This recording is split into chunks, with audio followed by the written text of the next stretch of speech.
Today we are learning basketball with Scott Perry, former general manager of the New York Knicks with decades of front office experience. I don't even know where to start. Being the executive who helped build the 2004 NBA champion Detroit Pistons. He was in the front office that drafted Kevin Durant with the Seattle Supersonics.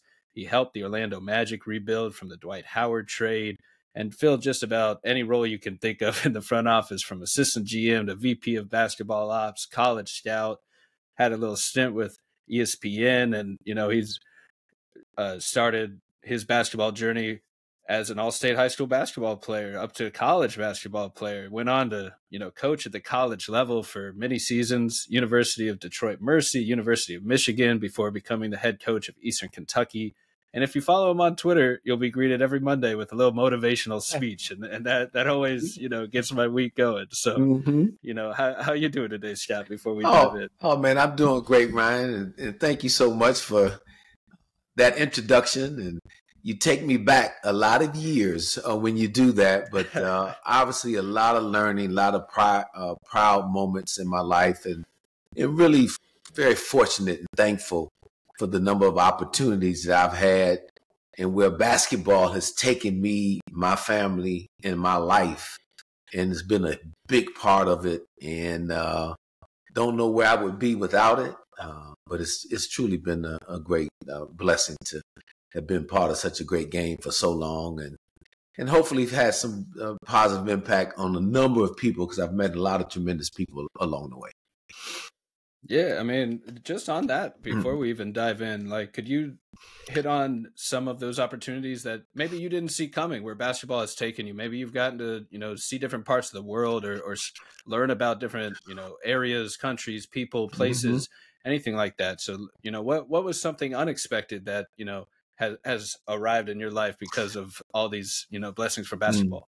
Well, I'm going to take you back to the very beginning. So when I was done playing in college, you mentioned I've been an all-state high school player. I got a scholarship to play at University of Oregon, played there for a season, ended up transferring back home to a school, Wayne State, finished my career there, graduated there with a business degree.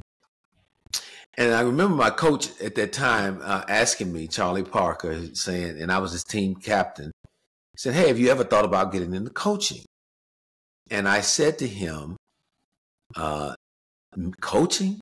Deal with all these difficult personalities like us right here? No way." He said, "Well, what do you want to do?" He said, "Because I think you could be a good coach." I said, "Well, I would love to become a general manager of a professional sports team." I was 22 years old at the time when I said that to him, and he kind of looked. And I said, because I wanted to be able to marry my business background along with my passion for sports, and in particular basketball. And so I started on the journey, really, when I got done with school. I was in retail banking. I was an assistant branch manager at National Bank of Detroit, which is now owned by Chase Bank. And that's where I started my journey. But I was coaching basketball, ironically, in high school at night in a private school in suburban Detroit. And then, as fate would have it, I got a chance to meet a guy by the name of Ricky Birdsong, who was the head coach of the Detroit Mercy. And I never forget him saying to me, because we had some mutual connections that got us together. He was looking to hire a staff, and he said, I finally got a chance to meet with him after he dodged me for weeks. And he sat down, he looked at his watch, and he said, "Look, man, I've got about 10 minutes here." He said, "Guys have been calling me about you." And he said, "You work at a bank." He said, "I don't need a banker. I need a basketball coach." He said, how are you going to help me?" And so I explained, that was my opportunity to give my little elevator pitch. And that 10 minutes turned into 2 hours. And that really changed the trajectory of my life, because from that point forward, he obviously ended up hiring me. And then I went on to, excel as assistant at a number of different places for him there. In particular, I did a short stint at Cal Berkeley. You didn't mention that there, where Jason Kidd was there as a player.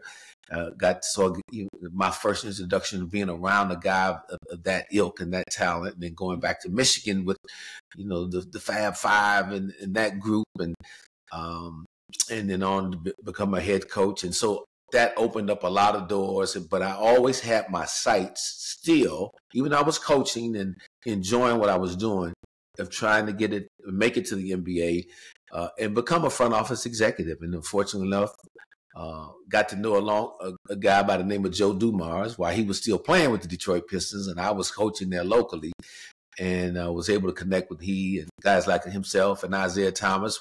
They were the original bad boys. And when Joe was getting ready to take over the Pistons, and he wanted to kind of rejuvenate the scouting department, if you will, and bring because he didn't know much about that part of it. He knew the NBA very well, but he needed somebody who knew the college game very well. That was my entree and break into the NBA, and worked with the Pistons for a decade. And like to your point, there got a chance to travel the world because I headed up our scouting for all those years there, and just really enjoyed that. Met a lot of people, a lot of great people, and worked with a lot of great people in the Pistons organization and players. And I can go on and on about that, man. Those were some of the best times of my life. Obviously, resulted in the championship in 2004. So, and still stay in touch with a lot of those players from that team. Rasheed Wallace, Ben Wallace, Chauncey Billups, Tayshaun Prince, all those guys, Rip Hamilton, terrific guys, and still have great relationships with Joe Dumars, who's a big-time executive with the NBA now, and John Hammond, who went on to have a lot of success as a GM himself at both the Milwaukee Bucks and the Orlando Magic. So a lot of outstanding relationships there, a lot of fun, great memories, and it really helped shape and mold me, moving forward during my NBA career. Hey, talk about a first NBA team to be a part of. Those Pistons just were the standard of the 2000s. Yes. I mean, you can see T-Mac over my shoulder. He's my favorite player growing up. And talk about that wall that we could just not climb as a Magic fan was the Detroit Pistons. Well, I see the picture of T-Mac. The ironic thing about that, I first met Tracy McGrady when he was 17 years old. I was an assistant at the University of Michigan. Got a chance to go down there and scout him. Okay. And we started to recruit him, and obviously watched him, and he had this meteoric rise at the ABCD camp that year. Dunk, right? Yeah, exactly. And he went from this prospect that colleges were recruiting to all of a sudden, hey, he may go directly to the NBA, just like Kobe Bryant, who had just done it, and Kevin Garnett. Two other guys do it. I had recruited very heavily when they were high schoolers, when I was an assistant at the University of Michigan. So been blessed to see a lot of great players and watch a lot of young men grow into that role. And just saw Tracy, matter of fact, at the Hall of Fame when Chauncey Billups got inducted this past September or October. So it's great. You got a good one on the back, and Vince is right next to him. And hey, we got him all back here. He got it back there, and I said, and Vince, when I was an executive in Sacramento, we signed Vince Carter in the offseason as a free agent there. So, known Vince for a long time. Mm-hmm. Hey, well, a lot of interesting stuff here. I almost before we dive into fully on the pros, I had one question a little bit about your father. Actually, he was mm-hmm. an All-American football player at Michigan as well, mm-hmm. and he, from what I read, he broke barriers as the first African-American assistant coach in the NFL with the Pittsburgh Steelers. So was there any advice or lessons you learned from him? Obviously, you went on to, coach a long time and play and all these things in Detroit, across and Michigan, that area. Like, what does that area mean to you? And, what kind of lessons did he leave you with to kind of push you along this career? Ryan, I could do an entire broadcast about my dad and the impact. So you're going to get me a little emotional here that he had on my life. And it's not a day. And he's passed away a long time ago. And back in 2001, actually, when I first started with the Pistons, I had just been with the Pistons a few months. And but there's not a day still that goes by that there's not lessons that I lean on and remember and as I make decisions and move forward with my life. And he was just such a great example for me. First of all, just in teaching and instilling a tremendous work ethic. That's the times that he came up, and just how important that was. That a lot of people have talent, but what's going to be a separator for you or anyone else is the work that you put in and the effort that you put in on a daily basis, and how to go about being a professional. What people can count on is your consistency of your performance. And then the biggest thing was always treat people how you'd want them, how you would want to be treated. My dad helped a lot of people along his journey in life, and that was always one of the great sayings that he left me with, that I think about all the time, and I bring to every place that I work. He would say to me, he said, "You make a living out of what you do, but you make a life out of what you give." And so that statement is much more than a statement, obviously, but that really way of life is really how I approach wherever I'm at and whatever I've done throughout my career. And I think when I've done that, you feel the most rewarded and you're the most valuable to that organization and the people that you work around, because you're valuing them and want to see them do well and help. And in return, I think that's better for the entire group when you have more people who are invested in the success of those around them versus just it's about me. And so I never was raised that way. So that probably was the biggest lesson that I learned from him. And you mentioned the paths that he chartered, being the first African-American coach in the NFL. And, the Steelers and the Rooney family hold such a special place in the Perry family household, because quite frankly, I don't know if I'd be around, because the interest that Mr. Rooney, the owner, took in my dad. And the stories that I've heard, that my dad was his favorite player coming up, but his career was cut short, due to injury.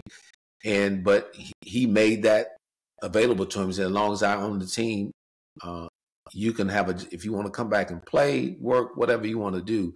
And not a lot of people knew that, my dad opted not to come back and play, but he again hired him as a coach and scout, and then paid his first year through law school too. And so you're talking about really what people have done to pour into people. And I know my dad took a lot of those lessons from the chief and passed them along. And that's why I'm still a huge Steeler fan to this day, and friends with a lot of people in the organization. So, hey, shout out to your dad. It's always nice to, always great to kind of not only have a dad that believes in you, but, can share some lessons and wisdom along the way and put you on the right path and open doors. And that's what it's all about for when it comes to family, helping each other grow. And, you touched on, the just part of being a team. You can feel that sort of teamwork, the sacrifice, all the way down to, I think of high school football, just, I was playing right tackle, defensive end, taking a lot of hits for the team, I'm not getting the gaudy stats, but look, nothing happens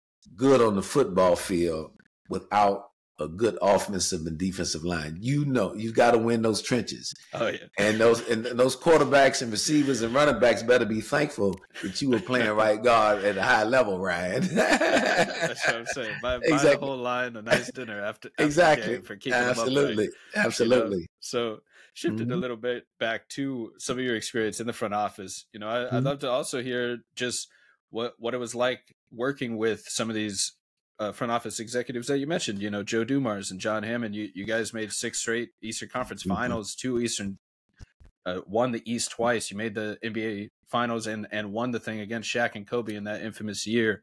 There are some what ifs with that team. I'm a huge Carmelo guy. I don't know what goes into what you think about with the what ifs, but Chauncey has touched on before that the team might not have that same balance had they go with a Melo over Rashid and all these what ifs and team building. And I think the idea that you run the East for what felt like the entire decade, at least half the decade, and get out of there with a ring. There's not too many teams that can actually say they had that level of success. So what was it like just breaking in and kind of finding yourself in a successful situation almost right away. And just on top of that, maybe how has your NBA journey since then, as a front office executive and consultant, evolved your scouting and evaluation process? Yeah, great question. And first thing I would say is that I couldn't have picked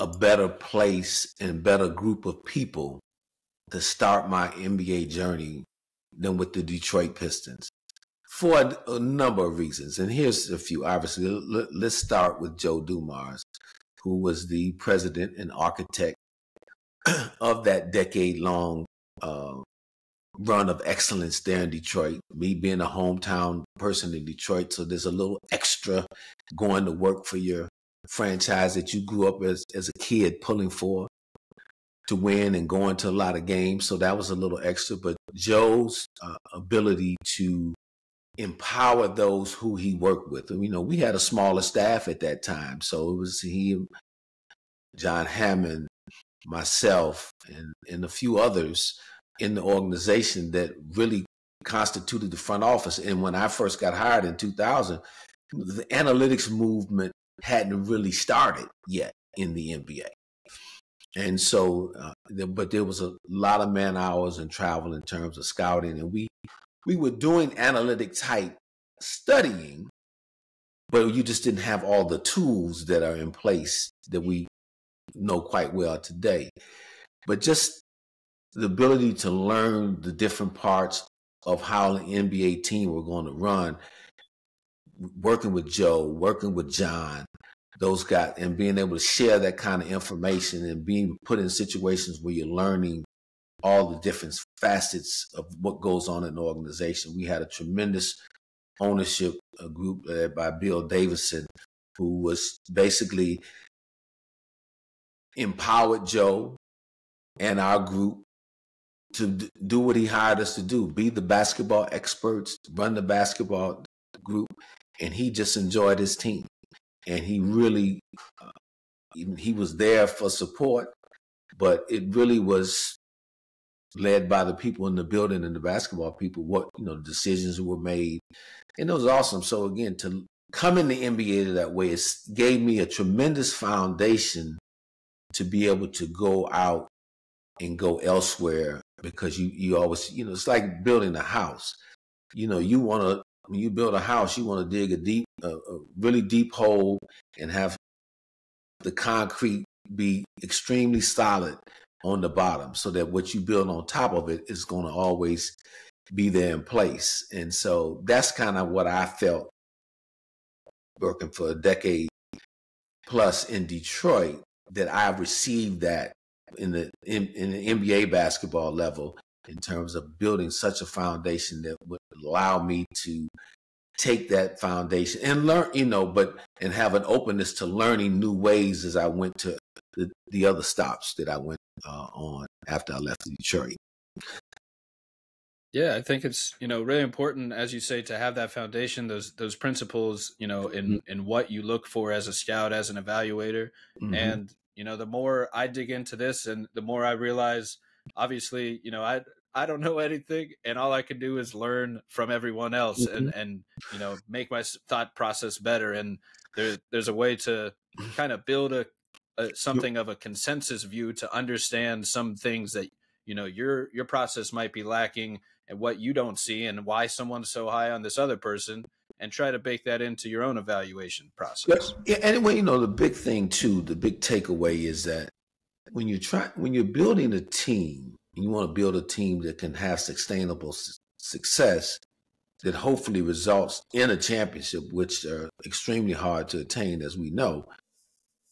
You really have to work on establishing, developing, working every day in an identity of who we are. And that's above and beyond everything else. Everyone knew, not only in our building, but externally, who the Detroit Pistons were during that time. How we were going to play basketball, how we were going to go about scouting basketball, how we were going to go about coaching basketball, how we're going to go about making business decisions, you know, surrounding the team, trades, free agent signings, all those things had as we're all grouped together based on what our identity was and is and who we are. And I think that's so important. If you study the successful franchises in any sport over the history, more times than not, and I would argue probably almost every time, there is a defined identity of who we are or who they are, and you did everything in your organization on a consistent daily basis that reflected that identity, and that's what's key. Yeah, I think that identity aspect is underrated, especially by fans, especially say when it comes to the draft. You see the best available big board. Well, every team has different priorities, and absolutely, they might have that big board flipped based on maybe what they're looking for at a certain position or a toughness, or even who they are as a person. And I was wondering how much that aspect gets into your scouting process. Like if there's a percentage in your mind of we love the talent, we love the build, we love the player. But honestly, it's the person that won us over just as much. Right. That's a great question. And it is so important from where I sit. And again, I can't speak for every other team in the league and every other executive. But one thing I always would say, okay, when you're analyzing, evaluating a player, whether you want to draft him, trade for him, sign him as a free agent. Okay, you mentioned his talent and his skill set. All right, that's one thing. That's important. But the other thing, equally important, is the person and who he is. And the reason why I say it's equally important, because when you bring them into your building, you can't separate the two. They're not mutually exclusive. They're coming in together. So if you love his talent, but you don't love the person, that's going to hurt, because that person's got to function every day for 9 months out the year. If you're ultimately going to be a champion, you're playing 9-10 months of the year. Who that person is going to be revealed in the most pressure and adversity filled situations. So it's equally important. I always personally would lean a little more to making sure I'm comfortable with that person, and maybe take a little less talent versus, okay, I'm going to take the talent and not worry about the personality. Because again, like I said, you cannot separate them. So in my view, it is hugely important that person's character, his background. And look, I know we're talking about a lot of young people, and a lot of young people can grow. And one of the other things you can do to, I guess, if there's marginal concerns maybe with someone's character, whatever, again, back to building that strong identity internally. If you have a strong environment internally where you can help people grow, and young people, and put enough examples around them, then a lot of times you can enhance the growth of that individual too. But again, it comes down to analyzing that individual's openness and willingness to want to learn and get better and become a true professional. So a lot goes into it, but tremendous point. I spend more, and I think that's the more difficult part, but I spend more time trying to figure out the person than the talent. Because it's after, I've been around basketball all my life. I can tell who can play and not play fairly quickly. So yeah, I assume to that point that, the top 100 prospects every year, like, you got to be pretty talented to make it that far. So that is where, the personality, the work ethic, the mindset could be the differentiating factor when it comes to who you want to build your team around. And, diving into two big picks that you were a part of in front offices. So I noticed that they were both second overall picks, different front offices, years apart. You were in the Sonics front office drafting Kevin Durant, number 2 overall, and in the Orlando Magic front office drafting Victor Oladipo, 2nd overall. So I was wondering if you could just put us in that room of what it was like when Kevin Durant falls to 2 and Victor Oladipo falls to 2. And obviously there's, Greg Oden was just as big of a prospect back then. Anthony Bennett, maybe a little more of a question mark back then. That entire lottery felt like it could go in a big different order. but Oladipo had a certain level, I guess, of athleticism that kind of had him closer to the top. So I was wondering if you could just put us into that room and just what it was like just being a part of that process when they fall to you, or does everyone, freak out with joy, or is it just, do we just keep going one step at a time? No. Well, we'll talk about both situations because both are different. Right. Let's start with the Durant and Greg Oden situation. I think at that time in that draft, that was the 2007 or 8 draft, 2007 draft, right? Yeah, if I'm not mistaken. Yes, 2007. 7, yes. So if you went around the league leading up to that draft, I would say all 30 teams had Greg Oden and Kevin Durant 1 and 2 on their boards. I'd be surprised if there was another name other than those two right at that time. They had clearly separated themselves as the top tier. The one is, back in that time, Greg Oden was the dominant center type. He had won everywhere, big winner in high school, goes to the NCAA finals, I believe, that year with Ohio State. So just his ability to impact winning. And at the time, the NBA still really valued having that big man in the center because you're coming out of the 90s and the 80s where most of your great teams had a dominant man in the middle. So sitting at number 2, and we had an opportunity to visit with both guys because it wasn't clear for sure who was going to go where. We wanted to make sure we're comfortable with both guys because at the end of the day, we didn't have control. Our control was we're going to take who's going to be, is going to be there. Right. And and felt comfortable with both guys. Obviously, Kevin was great to work with him the entire year. What you knew about Kevin Durant that you could close your eyes and go to sleep at night and not worry about was he was going to work on his craft every single day. You talking about a guy that loves basketball. You hear the phrase, he's your hooper's hooper. They love this guy. Kevin will be playing basketball at 50 years old in some rec center when he's long done playing. He loves it that much.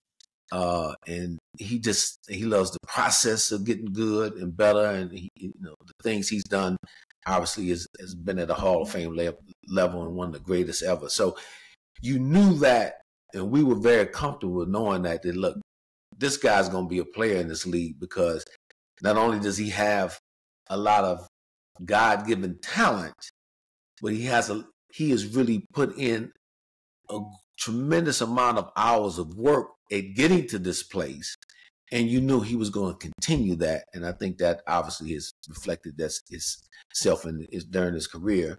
And unfortunately for Greg Oden, his body did betray him just in terms of injuries, because without that, I think he would have been a terrific NBA player. Yeah. Who would have thought Mike Conley from that team would still be in the league, Absolutely. And no Durant, the one thing I remember about that Durant back then, way before, I was more fan than like trying to scout, but I was just thinking like, he's going to get this shot release off over anyone. Like that's not going to change once the NBA comes around. No question. So then when you fast forward to the time I'm in Orlando, and that draft was a lot more wide open. There was, I don't know that I can recall a time that, because usually at least a handful of days before the draft, kind of, okay, who's going to go number 1? Even though it's not made official, you have a strong sense that who's going to be the number 1 pick. In that draft, I can't recall. It may have been 24 hours before or earlier in the day, really. And there was no, guarantee that Anthony Bennett was going to be the number 1 pick. There were a lot of different thoughts. And that, again, to your point, that draft was viewed as not having a lot of impact players at the time. Now, history shows us Giannis Antetokounmpo came out of that draft. I believe at number 15 in Milwaukee. Right. So, and who's gone on to be one of this generation's great players and a future Hall of Famer. But talking about Victor settling in on Victor, um, Victor was a guy that, again, when you talk about person and player, if you studied his career, which we did a lot, extremely hard worker, all great citizen off the court too, very well liked. But I mean, he had to work and earn everything he got. He was sixth man on his high school team. And then when you first went to see him at Indiana, he was playing smaller forward, power forward as an undersized guy, but he just played so hard. And every year, his skill set got better. And you like that. So when you in a draft like that, you want to make sure, and you're drafting that high, you want to make sure you're going to get a guy that's not going to fail, that's going to put in the necessary work and maximize who he can become as a player. And that's how we settled in on Victor, that he was going to maximize whatever he could become. He was going to maximize it through his work ethic, through his mental toughness, and his desire to be the very best he could be.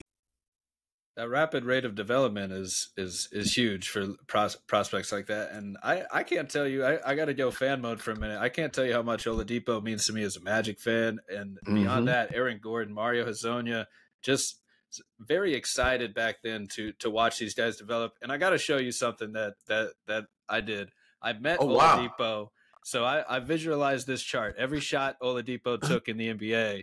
And I printed it out. I met Oladipo at a fan event with my dad about a week ago. He signed it for me. I got to meet him, dap him up, say awesome. How much he means. So just wanted to share that with you. That's awesome.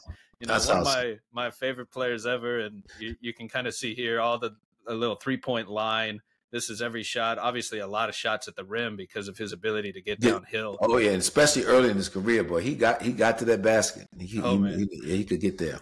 Like it was nothing. So I thought you'd be one of the people on earth that appreciate this as much as I do. That's awesome. That's awesome.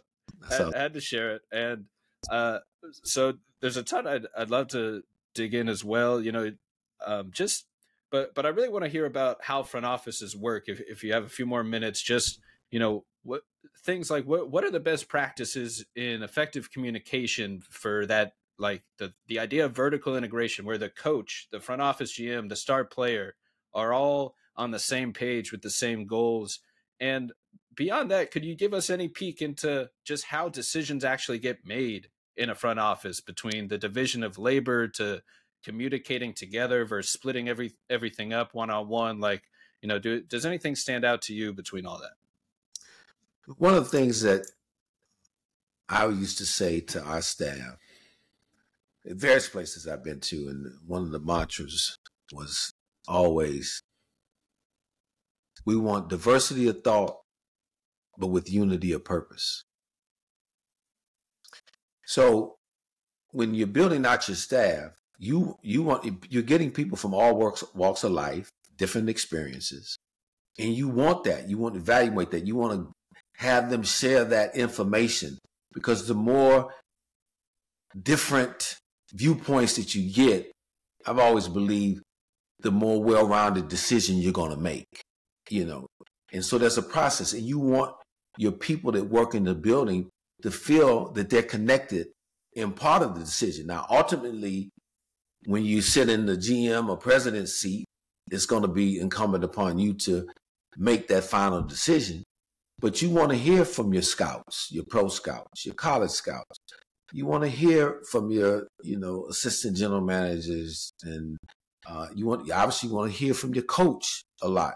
What's important to him, because the coach is extremely important, because they are carrying out the daily vision of what we talked about being the identity. So what kind of players will fit with him and help him maximize what he does as a coach and give us the greatest productivity on the floor. So you want his involvement in the draft process and some decision-making process in terms of who we may target in free agency or trades, etc. So you use that word communication. That is huge. I was always a very strong and firm believer that in over-communication, silos break up organizations. I don't care whether it's a sports organization or a grand, communications or tech company, whatever. You have to have good, healthy communication and open communication where people, again, like I said, feel a part of it and invested and don't ever feel isolated.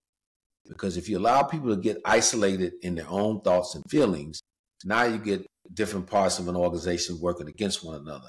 And that's not a way, in my opinion, that leads to any type of sustainable success and ultimately any opportunity of winning the championship. So that is my overarching look. And when you're talking about developing a front office and how decisions are made, because look, it's a years-long process. When we come to training camp, you always have a big meeting early in the year. You got everybody in, all your staff that's going out scouting, like I said, pro, college guys, whatever, talking about your team in the upcoming year. What do we anticipate we're going to need moving forward?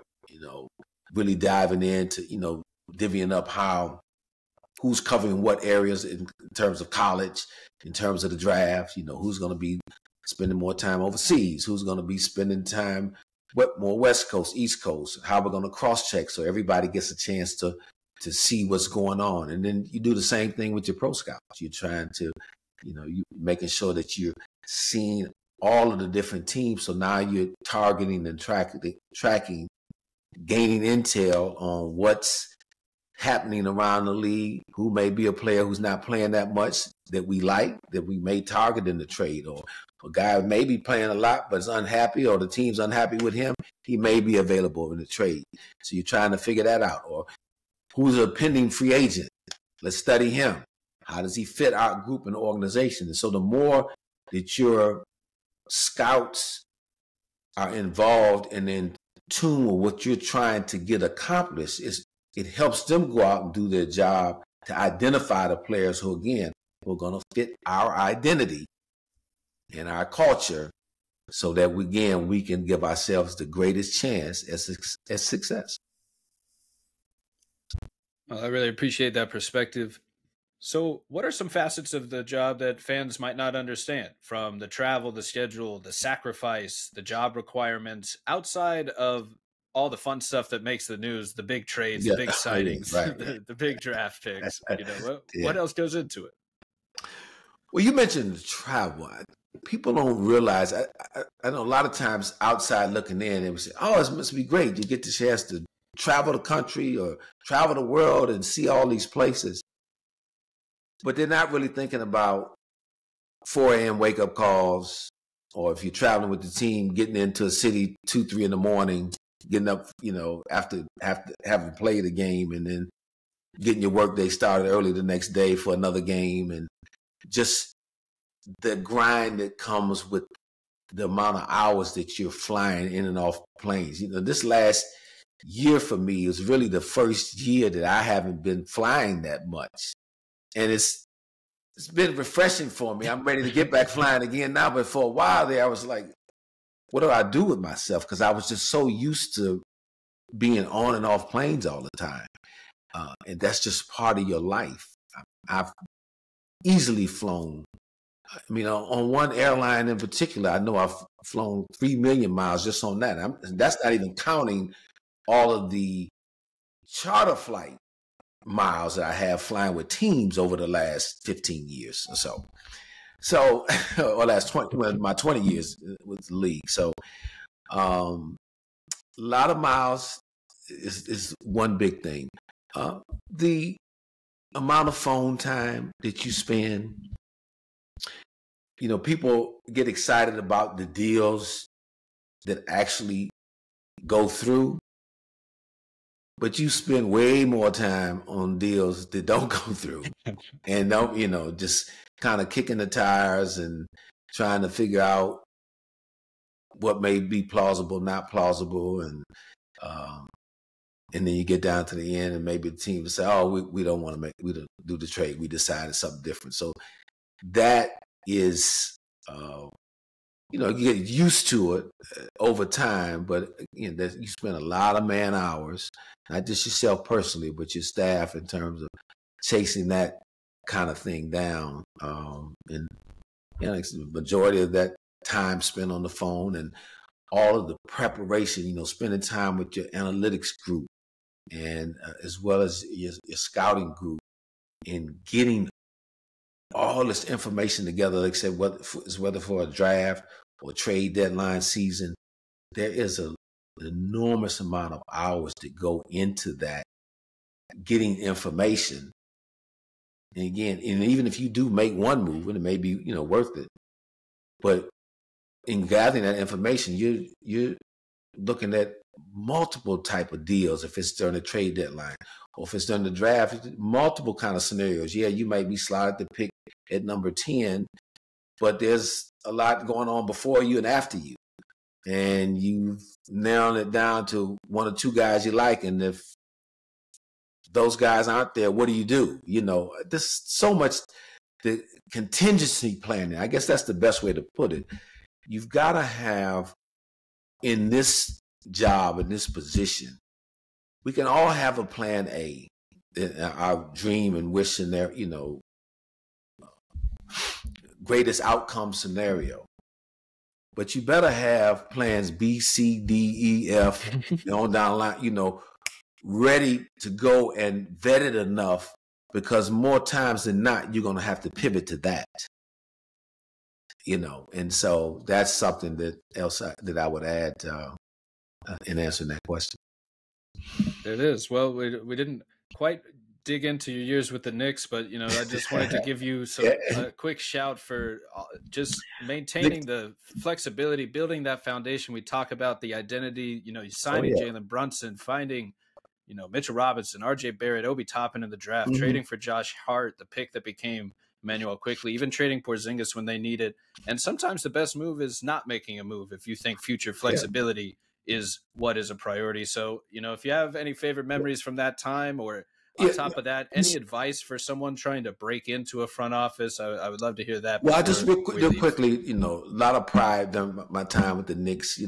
One good thing about my time at the Knicks, first of all, the people of New York and the fan base of New York, second to none. They are so. I have not been around a more passionate fan base and knowledgeable fan base than the New Yorkers. And still to this day, I run into a lot, stay in contact with a lot, and overall felt treated fairly well by them there, and fairly.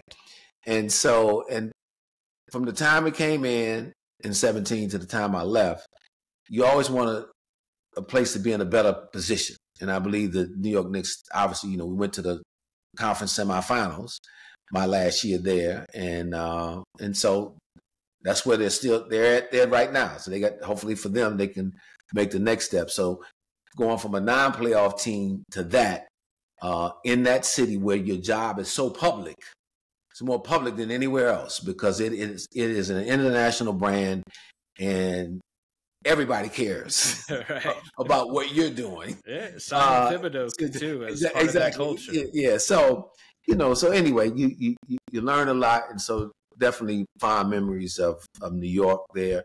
But I would say to anyone getting into this profession, again, you've got to be, obviously, I talked about the work ethic that my father instilled in me. That obviously begins there. You got to have that. You truly got to have a passion for this game and a passion for working with people. Because no matter how analytical we become and how valuable that, some of those tools are, it's still a people business. The players that are playing the game, coaches coaching the game, these are all people. There's people in the front office. They're not machines. So you got to be really ready, able, and to engage on a personal level with people and enjoy that part of it. You want to be highly organized, detailed, consistent, professional in your approach, and you've got to have a certain level of strength and conviction. You mentioned it earlier in this podcast when we were talking about, identifying a certain player. You might see a player that's talented, but if he doesn't fit your culture DNA, you've got to have the strength to say, hey, you know what, man, I really like him, but I know in my gut I don't see the fit. So I make sure I gotta stick with the fit and stay consistent with building the type of successful organization that we want to build, because therein lies the key. If you see that the teams, again, we were that way in Detroit. I think you see Miami Heat have been that way with Pat Riley. The Lakers were that way when Pat was there as well.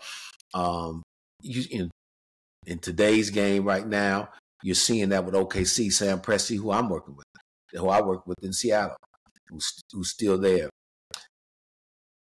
Very consistent in how they go about their business and what they do, and they have identified what it's like and to be an member of the OKC Thunder, and they do everything towards that model that they set up. And it doesn't work for everybody, but they know who it works for, and they stay consistent with that. So I give them a lot of credit for that. San Antonio Spurs historically have been that type of organization as well. And those are some of the pointers that I would give to people aspiring to get into it. And don't get discouraged, because there's no exact science in this thing in terms of getting an opportunity, because there's so few jobs in the business. But when you do get an opportunity, step in, make the most of it, and ultimately treat people the way you'd want to be treated. Some incredible insight. I really appreciate your perspective and taking the time today. I'm glad you shouted out Sam Presti there, and getting to work with him and Rob Hennigan, Matt Lloyd. Rob and Matt, those guys were terrific. And you're talking about, and I'll finish on this. We talked a lot about Detroit and the foundation that was set. Those other three names that you mentioned just now, Sam Presti, then you mentioned Matt Lloyd and Rob Hennigan, who was the GM who I worked with in Orlando, and I worked with Matt there as well. They really pushed me and also brought new perspective into my think tank, if you will, which was ultimately extremely important and critical for my overall development as a front office executive. Once I moved away from Orlando and I went to Sacramento for a short time and went to New York. And so without the experience of working with those guys, I don't think I would have had the full 360-degree view that I felt like I had and that I developed, because, again, they brought some very helpful, positive, and impactful and effective strategies and things to think about and ways to think about the game. And so good. You can learn from so many different people. And it's always, and even at my age now, it's not like I know everything. I always still go out to this day to seek out new knowledge and find out what other people are doing. And I can add a little bit here and there to my wheelhouse. Fantastic. Hey, there it is. It's invaluable being able to learn from others' perspectives and kind of develop your own process that way, and realize how others view the game and bake that into your own process. So I appreciate that perspective. Appreciate you taking the time. And it was just super interesting hearing your story, your path, and your inspirations and everything you've been able to accomplish. So shout out to you. It's the 50th episode of Learning Basketball here. So pretty big deal. We made it happen. I'm thankful you took the time today, Scott, and just want to thank you again for hopping on and sharing your experience with me. Well, thank you so much, Ryan. I wish you the very best at this. Let me know where I can hear this, when I can hear this. When it's out. So I'm really anxious to do that. I've been following you a little bit, but this is awesome. And really enjoyed it, and wish you nothing but the best. Hey, thanks again, Scott. Appreciate it. All right.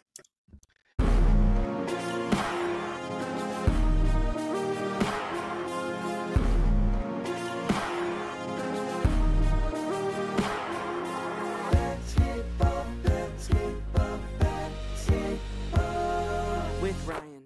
Learning Basketball is a Swish Theory podcast hosted from Beyond the Arcade. Hey, that's me. You can find my work on Twitter, YouTube, Substack, and check out the team's writing at theswishtheory.com.